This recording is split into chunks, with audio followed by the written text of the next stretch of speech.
ಪಕ್ಷದ ದೃಷ್ಟಿಯಿಂದ ನನಗೆ ತಿಳಿದಿರ್ತಕ್ಕಂಥ ಮಾಹಿತಿ ಪ್ರಕಾರ ಸಿದ್ದರಾಮಯ್ಯನವರು, ಡಿ ಕೆ ಶಿವಕುಮಾರ್, ಖರ್ಗೆ ಅವರು, ವೇಣುಗೋಪಾಲ್, ಸುರ್ಜೇವಾಲ ಅವರು, ರಾಹುಲ್ ಅವರು ತೀರ್ಮಾನ ಮಾಡ್ತಾರೆ. ರಾಹುಲ್ಜಿ ನನಗೆ ಸ್ಪಷ್ಟತೆ ಇದೆ. ಏನೂ ಮಾಡಲಿಕ್ಕಾಗಲ್ಲ. ಒಂದು ಪಕ್ಷ ಅಂದಾಗ ಎಲ್ಲರನ್ನೂ ನಿಯಂತ್ರಣ ಮಾಡಲಿಕ್ಕಾಗಲ್ಲ. ಇವತ್ತು ಬಿಜೆಪಿನಲ್ಲಿ ನಮ್ಮಲ್ಲಿ ಸ್ವತಂತ್ರವಾಗಿ ಪಬ್ಲಿಕ್ ಡೆಮಾಕ್ರಸಿನಲ್ಲಿ ಕೆಲಸ ಮಾಡ್ತಾ ಇದ್ದೀವಿ. ಬಿಜೆಪಿನಲ್ಲಿ ಮಾಡ್ತಾ ಇದ್ದಾರೆ. ಡಿಕ್ಟೇಟರ್ಶಿಪ್ ಥರನೇ ಇದೆ ಬಿಜೆಪಿನಲ್ಲಿ. ಅವ್ರು ನಿಲ್ಸಕ್ಕಾಗಿದೆಯಾ?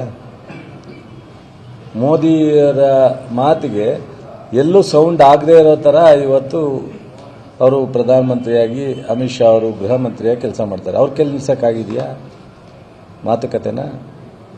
ಅಧಿಕಾರ ಇದ್ದಾಗ ನಿಲ್ಸಕ್ಕಾಯ್ತಾ ಅವ್ರ ಕೈಲಿ? ಇವತ್ತು ಅಧಿಕಾರದಲ್ಲಿ ಇಲ್ಲ, ಆಡಳಿತದಲ್ಲಿ ಇಲ್ಲ, ಇವತ್ತು ನಿಲ್ಸಕ್ಕಾಗಿದೆಯಾ ಕರ್ನಾಟಕದಲ್ಲಿ?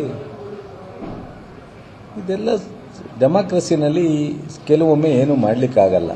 ಸೊ ನಮ್ಮಲ್ಲಿ ಶಾಸಕರಾಗಲಿ ಅಥವಾ ಇನ್ನೊಬ್ಬರಾಗಲಿ ಏನೋ ಮಾತನಾಡೋದನ್ನು ಪಕ್ಷ ಗಮನಿಸ್ತದೆ. ಅಲ್ಟಿಮೇಟ್ ಪಕ್ಷ ಒಂದು ತೀರ್ಮಾನಕ್ಕೆ ತಗೊಳುತ್ತೆ. ಸೊ ಅದರಿಂದ ಈ 2.5 ವರ್ಷ ಆಗಿದೆ. ಒಂದು ಮೇಜರ್ ಆಗಿ ರೀಶಫಲ್ ಆಗಬೇಕು. ಇನ್ನೊಂದು ಮಾನ್ಯ ಡಿ ಕೆ ಶಿವಕುಮಾರ್ ಅವರು ಮುಖ್ಯಮಂತ್ರಿ ಆಗಬೇಕು. ಈ ಎರಡನ್ನೂ ತೀರ್ಮಾನ ಪಕ್ಷ ಮಾಡುತ್ತೆ. ನಮ್ಮ ಪಕ್ಷ ಈ ಒಂದು ಇಶ್ಯೂಯಿಂದ ಡ್ಯಾಮೇಜ್ ಆಗೋಕ್ಕೆ ನಮ್ಮ ವರಿಷ್ಠರು ಬಿಡಲ್ಲ. ಅಷ್ಟಂತೂ ಆಗುತ್ತೆ. ಅದಕ್ಕೂ ಒಂದು ಕಾಲಾವಕಾಶ, ಒಂದೊಂದು ಸಾರಿ ಸಂದರ್ಭಗಳು ಆಗುತ್ತೆ. ಬಟ್ ಇದನ್ನೇ ಹೆಚ್ಚು ಎಳಿಲಿಕ್ಕೆ ಅಂತೂ ಹೋಗಲ್ಲ.